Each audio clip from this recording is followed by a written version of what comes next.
Varicose వ్యాధితో బాధపడుతున్నారంట. తక్కువ ఖర్చుతో ట్రీట్మెంట్ కావాలి అనుకుంటే ఎవిస్ హాస్పిటల్ని సంప్రదించండి. నమస్తే రమ్మగారు. నమస్తే జయ. రమ్మగారు, మే 11వ తారీఖున మదర్స్ డే.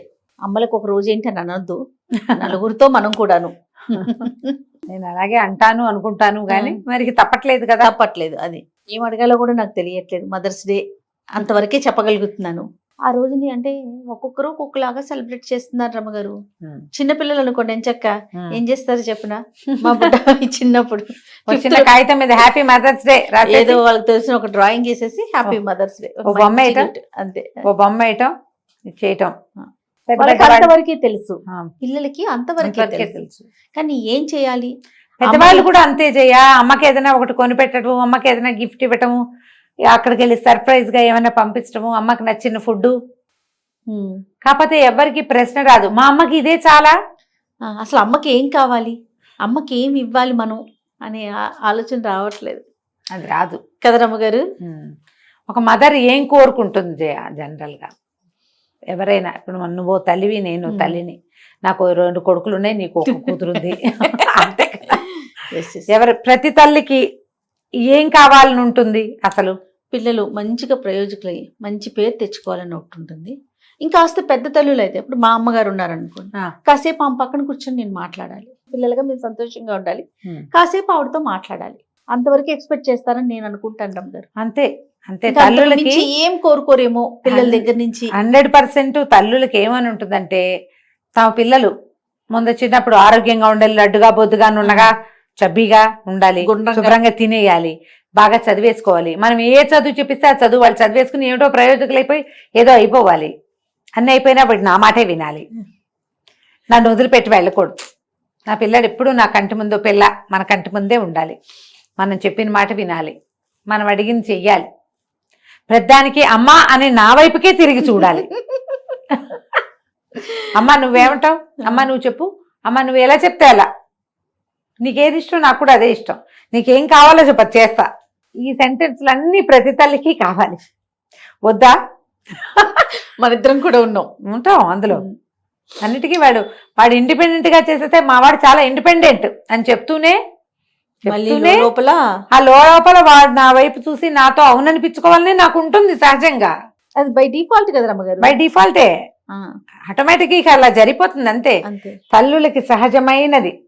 వాడు ఇప్పుడు మావాడు ఏ టైంలో ఫోన్ చేసినా 1 గంటకి 2ంటికి వచ్చినావా, తలుపు తీస్తాను నేను, తిన్నావా అని అడుగుతుంది ఒక ప్రశ్న. నేను నిద్రలో ఉన్నానుకో, తినానమ్మా అని వాడే చెప్పేస్తాను. అదా నా ప్రశ్న అదేనని వాడికి తెలుసు గ్యారంటీగా. అలాగే ప్రతి తల్లి ప్రశ్న, ప్రతి తల్లి కోరిక పిల్లలకి ఆటోమేటిక్గా బై డిఫాల్ట్ తెలిసిపోతుంది. కొంతవరకు జయ, కొన్నేళ్ల వరకు వాళ్ళ అమ్మకి ఏం కావాలో వాడికి తెలుసు. నేను అనుకుంటాను మనం జడ్జిమెంటల్గా ప్రవర్తిస్తాం ప్రతి విషయంలో. నేను కూడా ఇప్పుడు నేనైనా నువ్వైనా, నీకు ఒకతే పిల్ల కాబట్టి ఒకటి, మాకు 2 ఉన్నాయి కాబట్టి నేను ఒక రకం, వాడంతే, వాడు అలాగా వీడిలాగా, లేదా అది అలాగా ఇది ఇలాగా, పెద్ద అబ్బాయి అట్లా, చిన్న అబ్బాయి ఇట్లా, 3వ అబ్బాయి ఇట్లా, 4వ ఇట్లా, 16 మంది పిల్లలున్నా 16 మంది సంగతులు పిల్లలు తల్లులకు తెలుస్తాయి. వీడింతేనమ్మా, ఇలాగే చేస్తాడు, మా పెద్దవాడు ఇలా కాదు, చిన్నపిల్లాడు ఇంతే వీడు అనగానే చిన్నవాడికి వాడు అంతే, కానీ వాడికి కష్టంగా ఉంటుంది. మా అమ్మ నన్ను ఇలా అనేస్తుంది, వాడు అంతేగా ఉంటాడు, కానీ అమ్మ తను అనకూడదు అనుకుంటాడు. వాడు అంతే, వాడు సెల్ఫిషే, వాడు సరిగ్గా బిహేవ్ చేయడు, వాడు అల్లరి చేస్తాడు, వాడు కోతి వేషాలు వేస్తాడు, వాడు సరిగ్గా ఉండడు, బ్యాడ్ బిహేవియర్. పెద్దవాడు బాధ్యతగా ఉంటాడు. వాడు అమ్మ మీద కోపం పెంచుకుంటాడు, పెద్దవాడి మీద కష్టం తోస్తుంది వాడికి. ఆ పెద్దన్నయ్య మొహం కూడా గిట్టదు. ఇది వరకు ఆ కాలం. ఇప్పుడు ఏముంది, 1, 2.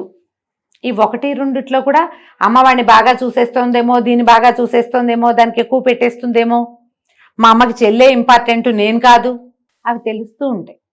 అమ్మల మదర్స్ డేకి ఇచ్చే గిఫ్ట్ ఏంటంటే, అమ్మ పట్ల జడ్జిమెంటల్గా ఉండద్దు. అమ్మకి కావాల్సినది అంతేనా? అంతే. ఆమెకి ఇప్పుడు మన అన్నిటికీ కారణాలు ఉన్నట్టే, ఒక పిల్లాన్ని ఎక్కువ లాలించడానికి, ఒక పిల్లాన్ని ఎక్కువ కేకలేయడానికి తల్లికి తగిన కారణాలు ఉంటాయి. అకారణంగా అద్భుతమైన బిడ్డని తల్లి కేకలేదు. కేకలేయించుకునే గుణం ఉన్నవాడికి కేకలు పడతాయి, తిట్టించుకునే పరిస్థితులు ఉన్నప్పుడే వాడికి తిట్లు పడతాయి. నన్ను తిట్టింది వాడిని తిట్టలేదు అనిపిస్తుంది. వాడిని తిట్టకపోవడానికి అమ్మ జడ్జిమెంట్ ఏదో ఉంటుంది ఆవిడికి కారణం. ఓ పిల్లని బాగా చూడడానికి, ఓ పిల్లని సరిగా అంతంత మాత్రంగా ఎక్కువ పట్టించుకోపోవటానికి వీడు ఇండిపెండెంట్, అందుకని వీడు పట్టించుకోకర్లా, వాడు డిపెండెంట్ పిల్లవాడు, వాడు వేల్పించుకున్నాడు వాళ్ళు, ఓకే. వాడిని ఎక్కువ చూడాల్సి వస్తుంది. అంతే కదా, బలహీనమైన బిడ్డని భగవంతుడు కూడా వదిలిపెట్టాడు, తల్లి ఎట్లా వదులుతుంది? అవును. మీరు అమ్మలకి ఇచ్చే పెద్ద గిఫ్ట్ ఏంటంటే ఆమె ప్రవర్తనని జడ్జి చేయొద్దు మీ విషయంలో. ఓకే, ఇది ఒక పాయింట్. ఇది ఒక ఏజ్ వరకు, ఒక ఏజ్ వరకు. కాస్త పెళ్ళై పెద్దవారు అయిపోయారు, అమ్మాయి అయినా అబ్బాయి అయినా, వాళ్ళకి కూడా పిల్లలు వచ్చేసారు, ఇలాగే ఉంటారు. అయినా కూడా మా చిన్నప్పుడు మా అమ్మకి మా అక్క అంటే చాలా ఇష్టం అండి, మా చెల్లి అంటే చాలా ఇష్టం మా అమ్మకి, ఇలా చెప్పేవాళ్ళు. నువ్వు వెళ్ళలేదా జయ? విన్నాను రమ్మగారు. మా అమ్మకి మా చెల్లి అంటే బాగా ఇష్టం, విన్నాను. చెల్లి దగ్గరే ఉంటుంది, ఆమెకు అక్కడ ఏదో కంఫర్ట్ ఉంది. నువ్వు అన్నిటికీ రుసరుసలాడతావు, తుమతుమలాడతావు, మీ చెల్లెలు మీ అమ్మని సహిస్తుంది, ఆమె కథ అక్కడ నడుస్తుంది, అందుకని ఆవిడ అక్కడ ఉంటుంది. నేను మాత్రం పిల్లని కదంటే పిల్లవే, నేను దగ్గర నీ గోల పడద్దు, ఆ తేడా ఉంటుంది కదా. ఖచ్చితంగా కదా, పెద్దయ్యాక కూడా ఇవే ఉంటాయి జయ. ఓకే, పెద్దయ్యాక కూడా ఉంటాయి. ఇప్పుడు తల్లుల్లో చెడ్డతనం, లేకపోతే ఎక్కువ ఓవర్ జడ్జిమెంటల్, ఓవర్ టఫ్, ధూర్తమైన ప్రవర్తన సరిగ్గా లేకపోవటం, పిల్లలతో బాగా లేకపోవటం ఉండొచ్చు, కొంచెం ఉండవని మనం అనలేం. ఆదిశంకర్లు అమ్మవారు ఒక స్తోత్రంలో చెప్తారు, కుపుత్రో జాయేత క్వచితపి కుమాత నభవతి అని. కుపుత్రో జాయేత అంటే చెడ్డ కొడుకులు పుట్టచ్చు, క్వచితపి ఎక్కడ కూడా కుమాత ఉండదు, చెడ్డ తల్లి ఉండదు. కాలం మారింది, శంకరుల కాలం నాటికి ఇప్పటికీ కాలం మారింది. ఆయన అమ్మవారిని గురించి చెప్పారు, అమ్మవారు అందరికీ సమానంగా చూస్తుంది, అందరికీ సమానంగా ఇస్తుంది. ప్రకృతి మాత అనుకుందాం, మనకి ఇంతమంది జీవరాశులకి అన్ని రకాల శరీరాలు, ముక్కులు, కళ్ళు, చెవులు ఇచ్చింది. కొందరికి కళ్ళు ఇవ్వల, వాడికి ఇంకో ఎబిలిటీ డబల్ చేస్తుంది. కొందరికి కాళ్ళు ఇవ్వలేకపోయింది, ఇంకోటి ఏదో డబల్గా ఇస్తుంది. కొన్నిటికి కన్ను కాలు కూడా తీసేసుకుంటుంది, వాళ్ళకి ఇంకో రకం ఇస్తుంది. ఆ కన్ను కాలు తానే అయిన వాళ్ళని ఎవరినో వీళ్ళకి అటాచ్ చేస్తుంది. అట్లా చెప్తారు, ఎక్కడా చెడ్డ తల్లి ఉండదు అని. ఈ కాలంలో అక్కడక్కడ మనకి చెడ్డ తల్లులు, దుర్మార్గులైన తల్లులు ఈ పిల్లల పట్ల ఏ రకమైన సున్నితత్వము లేని తల్లు రేర్గా ఉంటారు, కనపడతారు. కానీ అది సహజంగా జరగదు, అసలు అది పాయింటే కాదు, అది అసలు మనం డిస్కస్ చేసుకోవద్దు అనిపిస్తుంది నాకు. అదే ఇలాంటిది ఒకటి జరుగుతుంది, చూపించొద్దు, అసలు దాన్ని చూడొద్దు, అసలు చూడొద్దు. కానీ ఏమవుతుంది, ఈ పిల్లల్లో స్వార్థపరత్వాలు ఉండడానికి అవకాశం ఉంది ఎక్కువ. వీళ్ళు రకరకాల ప్రపంచాలు చూస్తారు, రకరకాలు నేర్చుకుంటారు, రకరకాలు తెలుసుకుంటారు. బాగా నిర్లక్ష్యం చేయటానికి వీలైంది తల్లే, ఎందుకంటే నువ్వు ఎంత నిర్లక్ష్యం చేసినా ఆమె నిన్ను వదిలిపెట్టదు. నువ్వు ఎలా ఉన్నా తల్లి వదలదు. దుర్మార్గుడైన వాడికి కూడా తల్లి వదిలిపెట్టదు. అంతే, ఎంతంతో చెడ్డ పనులు చేసిన వాళ్ళు, ఎన్నో రకాల రాక్షస కృత్యాలు చేసిన వాళ్ళని కూడా తల్లులు క్షమాభిక్షని అర్థిస్తున్నది కనపడుతుంది. వాళ్ళు ఎక్కువ లేరు. అదే మీరు చెప్పింది 100% కరెక్ట్ అమ్మ. నాది ఇంకొక ప్రశ్న ఏంటంటే, ఉద్యోగాలు చేసుకుంటున్నాం, పెద్దవాళ్ళం అయిపోతున్నాం, మాకు పిల్లలు వచ్చేస్తున్నారు. అమ్మని ఈ వయసులో, అంటే ఆ వయసుకు వచ్చేసినాక, అప్పుడు కూడా అమ్మకి పిల్లల మీద అంతే ఉంటుంది కదా. పిల్లలు ఏం చేయాలి అంటే, ఏ విధంగా ఆవిడతో ఉండాలి, గడపాలి అనేది నా ప్రశ్న. ఆవిడ ఎలా తీసుకోవాలి, ఎలా చూసుకోవాలి, పోనీ మగ పిల్లలైనా ఆడపిల్లలైనా తల్లిగానే తీసుకోవాలి. తల్లిగానే ఖచ్చితంగా. ఇప్పుడు ఏంటంటే ఇదివరకు ఇచ్చినంత సమయం ఇవ్వలేం, కాస్త అంటే అదే నేను ఆ అట్మోస్ట్ కేర్ ఇవ్వలేకపోవచ్చు. ఆమె మనకి ఇచ్చిన దాంట్లో 100వ వంతు కూడా మనం ఇవ్వలేం. ఎప్పుడు ఎవరైనా అంతే కదా. నేను మా అమ్మకైనా అంతే, రేపొద్దున మా పిల్లల్ని మాకైనా అంతే. అంతే మన ప్రపంచం పెరిగిపోతుంది. భర్త పిల్లలు వస్తారు ఆడపిల్లలకి, భార్య పిల్లలు, ఆఫీసులు, ఉద్యోగాలు, సమస్తం వ్యాపారాలు వస్తాయి మగపిల్లలకి. ఇప్పుడు ఆడపిల్లలు కూడా ఉద్యోగాలు, వ్యాపారాలు ఉన్నాయి కదా. ఇది వచ్చినా కూడా ఇప్పుడు అమ్మ చుట్టూతానే సెంట్రికల్ గా మనం ఆమెను మధ్యలో పెట్టి చిన్నప్పుడు తిరిగినట్టుగా తిరగలేము. కానీ మన జీవితంలో ప్రైమ్ పార్ట్ అమ్మ, ముఖ్యమైన భాగం అమ్మ అనేది ఉండాలి మనకి. ఆమెకి ఇవ్వాల్సిన గౌరవము, మర్యాద, సమయము ఇచ్చి తీరాలి. గౌరవం, మర్యాద, అపేక్షనే అమ్మగా అంత కావాలి మనకి. టైం ఇవ్వం. ఏజ్ పెరిగే కొద్దికి తల్లులు సమయం కోరుకుంటారు. వాళ్ళ జీవితంలో లయన్ షేర్ మనకి ఇచ్చేస్తారు. అవును, మనం క్యాట్ షేర్ అయినా ఇవ్వద్దా? 100% ఇవ్వాలి కదా. 100%. కనీసం ఆ క్యాట్ షేర్ అయినా, చిన్న షేర్ అయినా తల్లికి ఇవ్వండి. ఏదో ఒక సమయంలో, రోజుకు ఒకసారో అరసారో, 2 రోజులకు ఒకసారి ఒక నియమం పెట్టుకుని ఈ టైంకి పిల్లాడు ఫోన్ చేస్తాడు, కూతురు ఫోన్ చేస్తుంది అనే నమ్మకం ఉంచండి వాళ్ళకి. అబ్బా, ఈ మాట నేను దాని నుంచి మీ వైపు నుంచి ఎక్స్పెక్ట్ చేస్తున్నది. ఆ సమయం సాయంత్రం అయితే 2 రోజులైంది, ఇవాళ అబ్బాయి ఫోన్ చేస్తాడు, అమ్మాయి ఫోన్ చేస్తుంది, కోడలో అల్లుడో ఎవరో ఒకళ్ళు వారానికి ఒకసారి మాట్లాడతారు. ఆదివారం మధ్యాహ్నం అయితే ఫోన్లు వస్తాయి, వాళ్ళు ఖాళీగా ఉంటారు. లేదా ఆదివారం పొద్దున్నే, శనివారం దాకా మీరు బిజీగా ఉంటారు, ఆదివారం పొద్దున్న అమ్మకి నాన్నకి ఒక ఫోన్ చేయండి, కాసేపు మాట్లాడండి. ఉన్నావా, తిన్నావా, పడుకున్నావా, ఎక్కడికైనా వెళ్ళావా, ఒంట్లో బాగుంటుందా, ఏమైనా డాక్టర్ అపాయింట్మెంట్ కావాలా, నువ్వు ఇక్కడికి వస్తావా, పోనీ మమ్మల్ని అక్కడికి రమ్మన్నావా. ఆవిడ ఏదో చెప్తుంది, పక్క వాళ్ళవి వెనక వాళ్ళవి వినండి, కాసేపు టైం ఇవ్వండి అంతే. ఒక మదర్స్ డే రోజునే మాత్రమే టైం ఇస్తాము, మిగిలిన సమయాలు ఇవ్వము అని కాకుండా వారానికి ఒక్క రోజు, వారానికి ఒక్క అరగంట కనీసం. తల్లులకే సమయం ఇచ్చేవాళ్ళు బోల్డ్ మంది ఉన్నారు జయ, పాపం లేదని మనం అనకూడదు. ఈ కాలానికి లేదండి, ఇవ్వలేని వాళ్ళందరికీ ఇది ఒక మాట చెప్పాలి అని అనిపిస్తుంది. ఈ సమయం వాళ్ళకి ఇచ్చేది, మీరు ఇవ్వగలిగేది అంతే. మీరు వాళ్ళ పూర్తి జీవితాన్ని తీసుకున్నారు, అది గుర్తుపెట్టుకోవాలి. మనమ్మ పూర్తి జీవితం రక్త మాంసాలే కాదు, ఆవిడ జీవితంలో లయన్ షేర్ టైము తీసుకున్నాం మనం. ఎంత ఆవిడ కష్టపడపోతే అంతా పడలేదు, మీ పిన్నో పెద్దమ్మో వాళ్ళ పిల్లల కోసం పడినంత పడలా, కానీ నీ పడగలిగినంత పడి. ఎవరి కష్టం వారిదే కదా, వారిదే కష్టం పిన్నిది, అమ్మ కష్టం. అలా అంటారు, మా పిన్ని పెద్దమ్మ అయితే దగ్గర కూర్చుని ఐఐటీలు చదివించారు, మా అమ్మ అంత చేయలేదు అంటారా? అబ్బో బోడు మంది ఉన్నారు. ఎవరికి వాళ్ళు గుండెలు మీరు చేసుకోండి అన్నావో లేదో మనకే తెలుస్తుంది, పక్క వాళ్ళకి తెలియక్కర్లా, మనకు తెలుసుగా. నేను సమాజం తక్కువ చూస్తున్నట్టున్నాను రమ్మగారు, చాలా తక్కువ చూస్తుంది. నీకు తెలీదు, నీకు తెలీదు, నేను చూస్తాను జయ, నాకు తెలుసు, నేను వింటాను. నాకు అమ్మ గురించి కూడా ఇట్లా మాట్లాడుతున్నారా అని అనిపిస్తోంది అంటారు.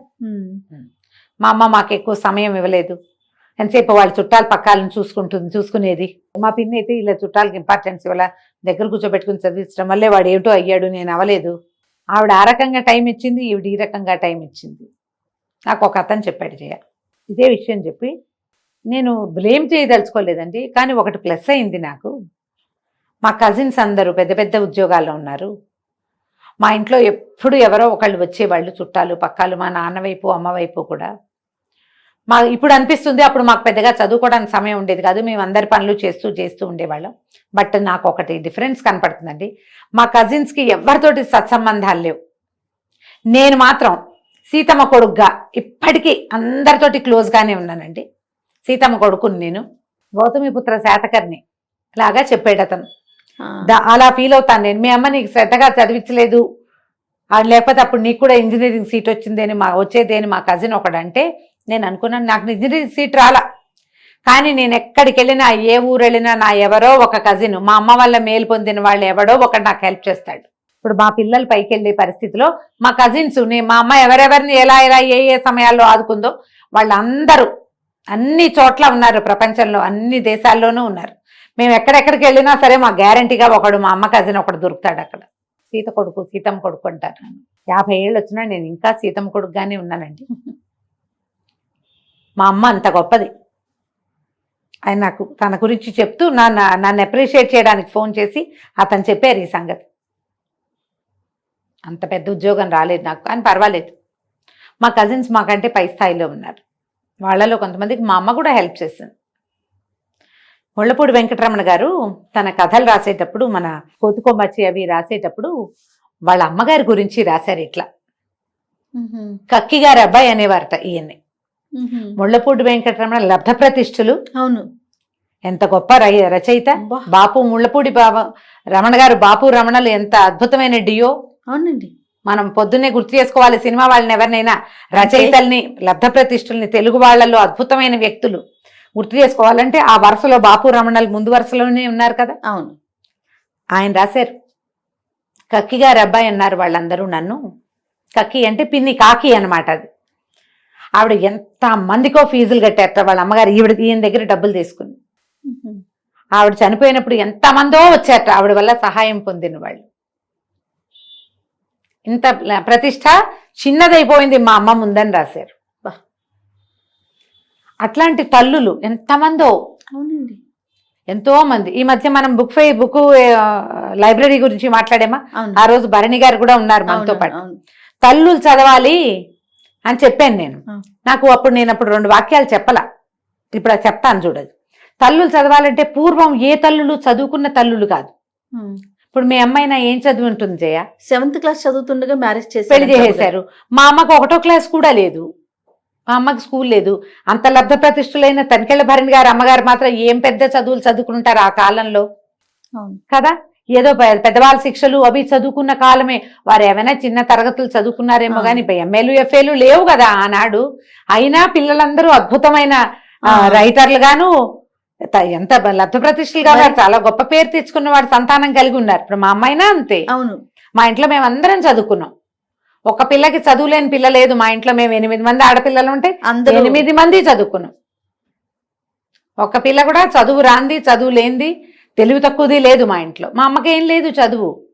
పిల్లల్ని చదువు వైపుకి తోసే గుణమైనా ఉండేది ఆ రోజుల్లో, వాళ్ళకి లేకపోయినా అట్లీస్ట్. ఇప్పుడు మనం చదువుకుంటున్న తల్లుడం కాబట్టి మన పిల్లల్ని ఇంకా చదివించాలంటే మనం ఇంకా కొంచెం బాగా ఆలోచించాలని చెప్పుకుంటాం. అవును, ఇప్పుడు మనం ఇలాంటి స్థాయిలో కొంతమంది మనుషుల్ని నుంచోబెట్టారు, నుంచున్నామంటే మనం ఎంత పరిగెత్తామో, మన కింద నిలబడి మనని తోసింది అమ్మే కాదు. 100% అండి. ఈ పైకి తోసిన అమ్మకి సమయం ఇవ్వలేమంటే ఇంకెలాగా మరి? ఓ పిల్లాడు ఐఐటీవో బీటెక్కో ఏమిటో టెక్ చేశాడు, వాడు ఇంతప్పటి నుంచి వాడికి ఎన్ని చేస్తే ఒక టెక్కుతాడమ్మా వాడు? ఎంత సమయం, ఎంత ఓపిక, ఎంత ఖర్చు. తల్లుల రక్త మాంసాలతో పాటు వాళ్ళ సమయం, వాళ్ళ జీవితం, వాళ్ళ కెరీర్, వాళ్ళు మొత్తం అరిగితేనే పిల్లాడు ఒకడు ఎక్కుతాడు పైకి. ఎంతో కొంత నలగాల్సిందే కదమ్మా. కొందరు పిల్లలకు పగళ్ళు నిద్రపోరు, రాత్రిళ్ళు నిద్రపోరు. 7-8 ఏళ్ల వయసు వచ్చేదాకా ప్రతిరోజు రాత్రి నిద్రలేచే వాళ్ళు ఉంటారు. తల్లికి నిద్రేది మరి మనం ఇవ్వద్దా సమయం? ఇవ్వాలి కదా, ఖచ్చితంగా ఇవ్వాలి కదా. ఇలా ఆలోచించండి. ఈ ఒక రోజున ఏదో గిఫ్ట్ ఇద్దాం, అమ్మకు ఒక చిన్నపిల్లలాగా 4వ క్లాస్ పిల్ల చేసినట్టు ఒక గ్రీటింగ్ కార్డు ఇచ్చి సరిపెట్టద్దండి దయచేసి. వాళ్ళకి మనకి తేడాను చూపించుకోవాలి. మనం పెద్దవాళ్ళమయ్యాం. మన జీవితంలో మన సమయం కొంతమందికి ఎవరికైనా ఇవ్వటం అంటే ఏమిటో అర్థమయ్యే వయసు వచ్చింది మనకి. సమయం ఇవ్వటం అంటే ఏమిటో తెలుసు కదా మనకి. ఆ సమయాన్ని అమ్మకి ఇవ్వండి. ఫస్ట్ ప్రయారిటీ మొదట ఇవ్వండి. వారంలో 1 రోజు, నెలకు 1 రోజు ఖచ్చితంగా కాసేపు వాళ్ళతో స్పెండ్ చేసి, వాళ్ళని ఎక్కడికైనా తీసుకెళ్ళి ఏ భోజనానికో తీసుకుపోయి, వాళ్ళకి ఏ ఇష్టం గుడో గోపురమో ఓ తీర్థయాత్రో ఓ ప్లేసో, వాళ్ళ ఫ్రెండ్స్ ఇళ్ళో, వాళ్ళకి క్లోజ్ చుట్టాల ఇళ్ళో వాళ్ళని సంతోషపెట్టడం. సరే మన అమ్మ అలా సంతోషపడే అమ్మ కాదనుకోండి, ఆమెకి ఏం కావాలో అదైనా చేయండి. ఏం కావాలి నీకు అని అడిగి దానికి ట్రై చేయండి ఈ మదర్స్ డే రోజున. చాలా సంతోషం రామగారు. నమస్తే. నమస్తే జయ.